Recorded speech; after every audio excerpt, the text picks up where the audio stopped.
그 WCC는 복음주의 선교 운동이라고 하는 그런 출발점에서부터 시작이 돼서 이 선교적인 목적에 따라 모든 교파가 하나가 되어야 한다라고 하는 거예요. 신학은 다르지만 우리가 선교적인 일치를 복음의 선교를 위해서 선교적으로 하나를 이루어야 된다는 목적에 따라서 만들어졌던 것이 에큐메니컬 운동의 시작이었다라고 하면, WCC는 그것보다는 개신교회들, 특히 이제 천주교회는 좀 나중에, 개신교회가 천주교회는 하나를 이루었잖아요. 그러니까 개신교회가 하나를 이루어서 세계적인 어떤 문제들에 대응해야 된다라고 하는 목적으로까지 확장이 되어져 나갔던 거였거든요. 그런데 이 WCC 문제, 물론 이제 짧은 시간 동안 말하기에는 이 WCC의 문제는 굉장히 구조적으로 굉장히 복잡하지만, WCC의 변화가 어떻게 나타났는지를 좀 간단히 설명해 드리면, 1961년에 뉴델리 세계 WCC 총회에서, 뉴델리 총회에서 본격적으로 세계 기독교가 어떤 모습으로 나가야 되느냐라고 하는 문제가 있었거든요. 그때에 이 1948년 암스테르담에서 시작됐던 WCC 운동의 초기에 러시아 정교회가 가입이 돼 있었어요. 그러다 보니까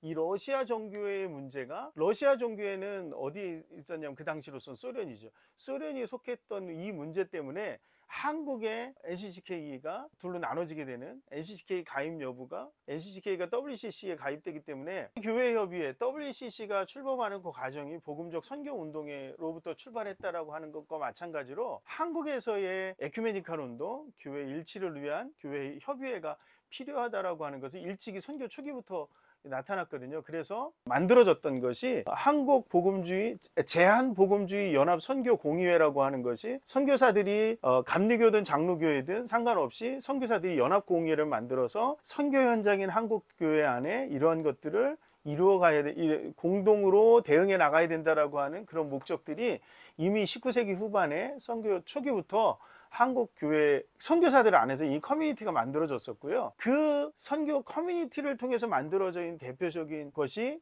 장로교회가 4개의 선교부가 하나의 장로교회를 만들고, 그리고 하나의 장로교회를 만들면 한국에 있었던 감리교회가 하나를 이루어서 이 장로교회 감리교회가 하나를 만드는 한국 복음주의 단일교회, 대한예수교회를 만들겠다라고 하는 목적이 한국 복음주의 선교사들에 의해서 운동이 활발하게 만들어졌고, 그 첫 번째 단추가 사실은 조선예수교 장로회 총회를 만드는 거였고, 그리고 나서 감리교회를 만든다라고 이런 프로세스들이 있었거든요. 그런데 이게 1930년대 가면서 대개 이제 1933년, 34년을 기점으로 이런 제한복음주의 연합 선교사 공의회가 해체가 되어지고요. 그리고 이 대한예수교회를 만들겠다라고 하는, 그러한 것을 만들어야 된다라고 하는 그러한 움직임들이 약화되기 시작하면서 이것이 흩어졌다가 해방 이후에 한국 기독교 연합 단체가 만들어져야 된다라고 하는 의미에서 한국 교회 협의회가 만들어지는데요. 그것을 주동했던 인물들이 주로 이제 함태영이라든가, 그 지금의 통합측을 만들었던 한경직이라든가, 그리고 여러 합동측과 기장측을 주도했던 그룹들이 한국교회 협의회를 대한기독교협의회였거든요. 한국기독교협의회 NCCK가 그렇게 출범을 하게 되는데요. NCCK가 출범을 했을 때 처음에는 장로교 내부에서나 감리교 내부에서나 그렇게 큰 거부 반응이 일어나지는 않았습니다. 그러나 WCC가 출범했을 때 어떤 문제가 불거지기 시작했느냐면, WCC의 문제를 단순하게 신학적인 문제로 해석하기보다는 WCC 안에 가입되어져 있던 러시아 정교회가 소련 안에 있었기 때문에, 그러면 용공적인 단체가 아니냐라고 하는 일부 문제제기는 있었지만, 초기에는 그러한 문제제기에도 불구하고 WCC 가입되는 문제가 큰 어려움이 없었고요. 더군다나 1950년 한국전쟁 당시에 한국을 지원했던 대부분의 미국 유엔국들의 교회들이 이 한국 지원에 적극적으로 참여했고, 적극적으로 한국교회를 돕기 위한 활동들이 이어졌기 때문에 이 문제가 그렇게 크게 불거지진 않았다라는 거죠. 그러다가 1959년도 합동과 통합이 분열을 하게 되었던 중요한 원인 중에 하나로 불거지는 것이 뭐냐 하면, 이 WCC 안에 있었던 러시아 정교회가 용공단체고, 그러니까 WCC는 친공산주의적인 단체라고 하는 그런 이미지들이 이 장로교 내부에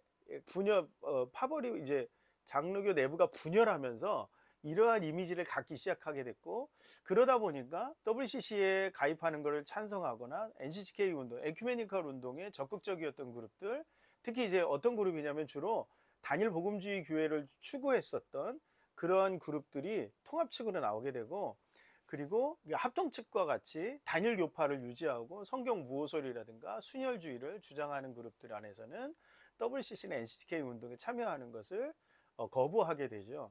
그러다 보니까 복음주의가 가지고 있었던 본래성, 초교파적이고 신학적 다름에도 불구하고 하나를 이루어야 된다라고 하는 것이 사실은 좀 약화된 측면이 있고요. 그렇게 1960년대가 시작이 되는데, 1960년대는 NCK 그룹이 기독교 교단들의 연합체로는 유일한 단체였고요.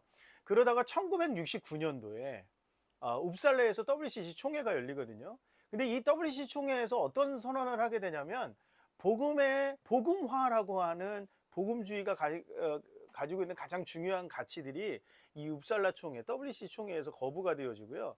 오히려 회심이라고 하는 것보다 사회개혁, 사회정의를 추구하는 모습으로 WCC의 성격이 신앙적인 부분에서 오히려 사회적인 부분으로 바뀌어지게 되고, 그 바뀌어지게 된 부분 안에서 해방신학이라고 하는 것이 이제 WCC 운동의 가장 중요한 신학적 바탕으로 깔리기 시작하게 됩니다.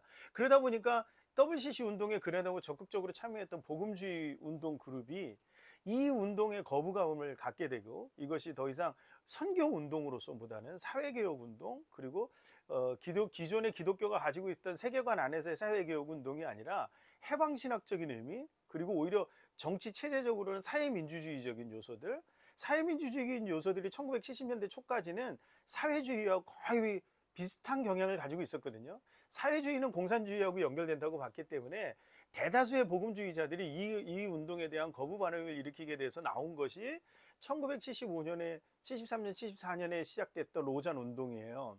로잔 언약에는 여기에 이 로잔 언약에서는 복음화라고 하는 것이 바탕이고, 그리고 민주주의를 공고히 하는 것, 그리고 민주주의를 통해서 복음 선교라고 하는 것이 이루어질 수 있는 사회 변화, 이 민주화라고 하는 것은 단순하게 신앙운동뿐만 아니라 기독교적 세계관으로 세상을 변화시켜야 된다라고 하는 그 개념들이 나타나거든요. 그래서 로잔 언약으로 복음주의권들이 대거 이탈을 합니다. 그러다 보니까 WCC 안에 NCK는 여전히 WCC 안에 존재를 했던 부분이고요. 특이한 것은 통합측 교단인데요. 통합측 교단이 복음적인 것들을 포기하지 않으면서도 무엇도 포기하지 않으려고 했냐면, 교회 연합이라고 하는, 단일 복음주의 교회라고 하는 것을 추구했던 그들의 이상이 있었기 때문에 이 연합운동에 참여하는 것, 교회 일치가 아니라 교회 연합이라고 하는 차원에서 참여를 하게 되죠. 그리고 지금까지도 참여를 하고 있는데, 문제는 뭐냐 하면 여전히 WCC가 추구하는 그런 신학적 가치가 이 통합측 교단하고 그 감리교단뿐만 아니라 한국의 복음주의 교회들하고는 잘 안 맞는 거예요.